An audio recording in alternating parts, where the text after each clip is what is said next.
اعوذ باللہ من الشیطان الرجیم بسم اللہ الرحمن الرحیم۔ یہ کہانی قبر کا خط، ایک روح جو سجدے کی منتظر رہی۔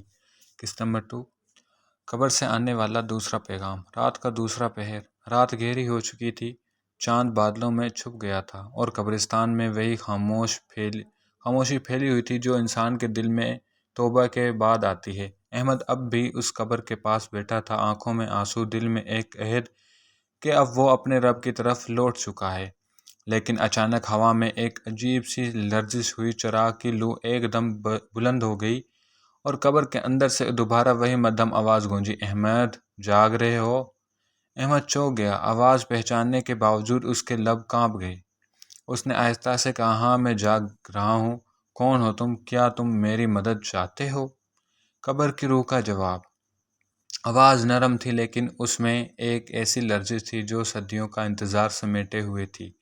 احمد، میں وہ روح ہوں جو وقت کے قید میں ہے، دنیا میں سب کچھ چھوڑ آیا مگر سجدہ چھوڑنے کی سزا یہاں بھی کاٹ رہا ہوں۔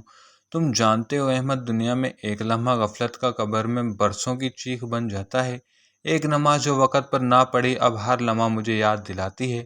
احمد کے دل پر بوجھ سا پڑ گیا، وہ بولا، کیا تمہیں کوئی روشنی دکھائی دیتی ہے؟ کیا اللہ تمہیں معاف نہیں کر سکتا؟ روح نے آہستہ سے کہا، اللہ سب کو معاف کرتا ہے احمد، مگر جب انسان توبہ سے پہلے مر جائے تو وقت ختم ہو جاتا ہے۔ یہاں صرف انتظار ہے، قیامت کے دن تک کا انتظار۔ احمد کا رونا، احمد کے آنسو رکنے کا نام نہیں لے رہے تھے۔ اس نے سسکتے ہوئے کہا، کاش میں پہلے سمجھ لیتا، کاش میں وقت کو پہچان لیتا۔ میں نے کتنی نمازیں ضائع کی، کتنے سجدے چھوڑ دیے، کیا میرا انجام بھی ایسا ہی ہوگا؟ قبر سے جواب آیا، احمد تم جانتے ہو وقت تمہارے ہاتھ میں ہے، میں حسرت بن گیا مگر تم ہدایت بن سکتے ہو۔ جا لوگوں کو بتا دے کہ سجدہ صرف قرض نہیں، یہ انسان کی روح کی آزادی ہے۔ جو سجدے میں گرے گا وہ کبھی گم نہیں ہوگا۔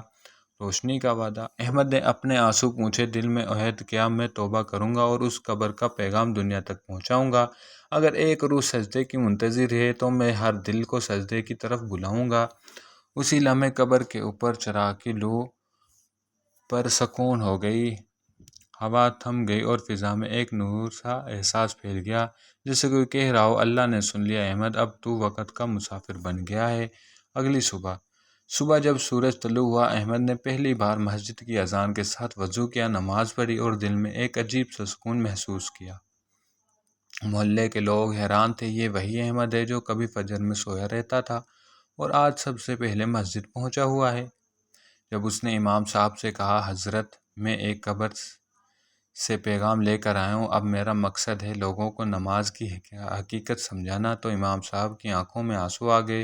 انہوں نے بس اتنا کہا، بیٹے اللہ نے تمہیں ایک مٹتی ہوئی روح کی جگہ ہدایت کا ذریعہ بنا دیا، یہ تیری قسمت کا سب سے بڑا سجدہ ہے۔ سبق نمبر 1، زندگی کی سب سے بڑی دولت وقت ہے اور سب سے بڑی نادانی اس کا ضائع۔ نمبر 2، قبر میں صرف سجدے یاد آتے ہیں، باقی سب مٹ جاتا ہے۔ نمبر 3، اللہ کے در پر جھکنے والا کبھی اندھیرے میں نہیں رہتا۔ نمبر 4، توبہ وہ تحفہ ہے جو وقت کو ہدایت میں بدل دیتی ہے۔ نمبر 5، جو دوسروں کو روشنی دکھاتا ہے اللہ اس کے دل سے اندھیرا مٹا دیتا ہے۔